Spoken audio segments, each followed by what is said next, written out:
Hi guys, so today we're making a lucky bag talisman. The swatch that I'm using is just a St. Patty's Day. You can use any that you wish. The stone that I'm using is aventurine. And the oils are Moldavite and bayberry. And you just kind of dab them on.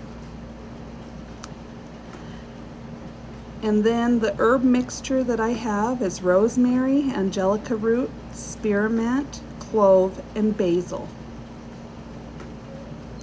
And you just put a pinch or two on. And then the next step is you just fold the bag so you can tie it off. And I used a shamrock ribbon that I had found you can find in any craft store pretty much.